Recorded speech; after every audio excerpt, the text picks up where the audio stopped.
नमस्कार, जय माता दी दर्शकों। मैं आचार्य इंद्रदेव वशिष्ठ कालिका धाम ज्योतिष से आप सभी का बहुत बहुत स्वागत करते हैं। संसार में ग्रहों का, वातावरण का, प्लेस का या प्रभाव पड़ता है। प्रभाव तो मौसम का भी पड़ता है, तो इन सब चीज़ों का भी पड़ता है। इसी तरह जिस घर पर हम रहते हैं वहाँ पर भी बहुत प्रभाव पड़ता है। पहले के समय पर कुछ लोगों को छोड़ दें, यानी कुछ प्रतिशत लोगों को छोड़ें तो लगभग लोगों के पास कच्चे मकान हुआ करते थे। लोग ज़मीन में बैठ कर रोटी खाते थे, मिट्टी के चूल्हे में खाना बनाते थे, बहुत सारी ऐसी चीज़ें करते थे। उनकी दिनचर्या में ही बहुत सारे उपाय हो जाते थे। अभी लगभग लगभग लोगों के पास पक्के मकान हैं, कुछ ही लोग हैं जिनके पास नहीं है।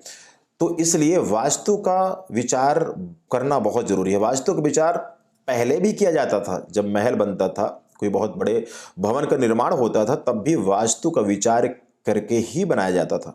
अगर किसी घर का वास्तु ठीक नहीं है तो समझ लीजिए जीवन से परेशानी आपकी जाने वाली नहीं है।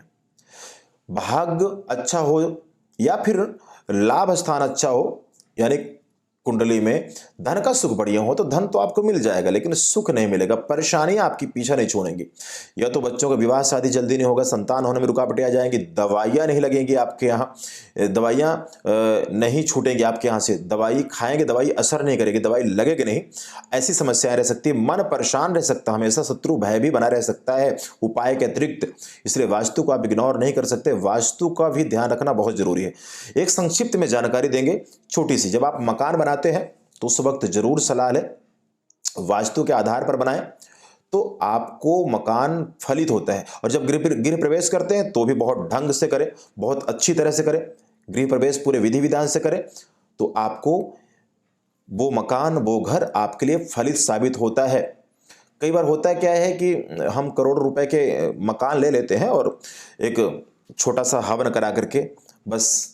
तो दर्शकों, जहां जितना ज्यादा संपत्ति हो, जहां जितना ज्यादा धन हो, वहां उतनी ज्यादा सावधानी उनको और ज्यादा करनी चाहिए। तो एक जानकारी आपको देना चाहूंगा, वास्तु में बहुत सारी चीजें हैं, सबके यहाँ सारी चीजों का सलूशन करना लगभग इतना आसान नहीं है। आप मकान के मुख्य द्वार का ध्यान जरूर रखें। जैसे साउथ फेस का मकान हो किसी का, इसका बहुत वहम कहा गया है, लेकिन मैंने जहां तक पढ़ा है, समझने की कोशिश की है वास्तु को, तो साउथ फेस मकान उनको ज्यादा नुकसान करता है जिनकी कुंडली का 8वां घर खराब हो, या कुंडली का पहला घर खराब हो, या फिर मंगल की स्थिति बिल्कुल खराब हो। तो ऐसे लोगों को साउथ फेस वाला मकान तंग जरूर करता है। इसके अतिरिक्त अगर आपके मकान का, यानी आपके प्लाट का साउथ फेस है, तो केवल मकान बनाते हुए वहां पर जो मुख्य द्वार है उसे कहां पर लगाना है, इसकी सलाह लेकर के अगर आप बनाते हैं तो बहुत सारी परेशानियों से बन जाते हैं।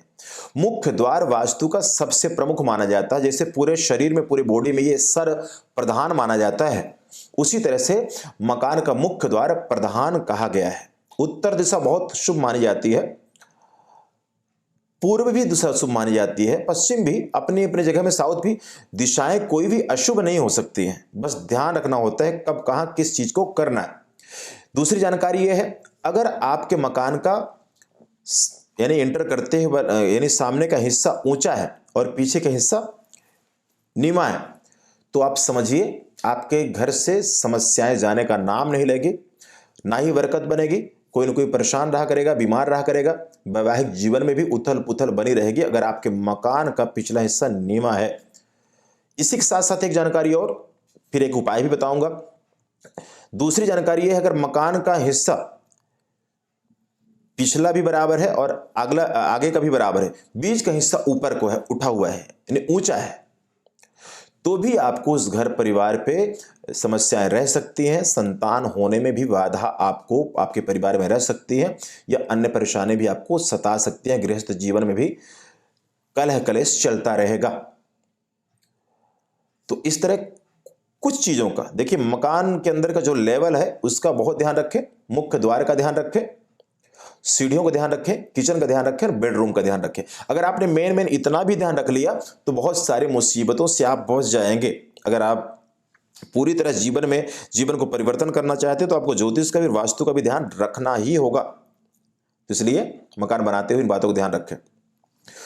घर का मकान में अगर आपको गेट के पास आपको नेगेटिविटी महसूस होती है, घर के अंदर जब आप जाते हैं, बाहर रहते हैं तो खुशी महसूस करते हैं, घर के अंदर जाते हैं तो आपको लगता है कि परेशानी या मन परेशान शुरू हो जाता है। जैसे घर एंटर करते हुए भी अगर आपको ऐसा लगता है तो घर के गेट के पास शुद्ध मुस्कपूर की टिक्की, उसके ऊपर 2 लौंग रखें और 1 हफ्ते बाद यानी मंगलवार को रखें और फिर मंगलवार को ही उसे जला दें वहां पर, फिर दूसरी रख दें। दूसरा, अगर आपको अपने पौड़ियों के पास ऐसा रखता है तो मुस्कपूर की टिक्की का यही वाला प्रयोग वहां पर भी कर सकते हैं, बेडरूम में भी, कहीं भी कर सकते हैं। मुस्कपूर के बहुत सारे प्रयोग बताए गए हैं। यानी कि आपने देखा होगा जब कई बार अभी कोविड काल चला तो उसमें भी कपूर को कितना महत्व दिया जा रहा था। ऑक्सीजन, शुद्ध वातावरण के लिए कपूर का बहुत बड़ा योगदान है।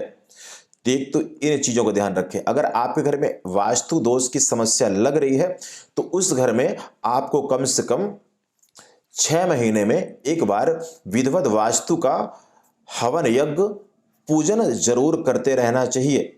इसी के साथ साथ आपको अपने घर में साफ सफाई का विशेष ध्यान रखना होगा, यानी वेस्टेज चीज घर में बिल्कुल ना रखें, तो आपको काफी सुधार होगा। ये छोटी जानकारी आपको कैसी लगी जरूर कमेंट के माध्यम से अवगत कराएं। आप सबका बहुत बहुत धन्यवाद। जय माता दी।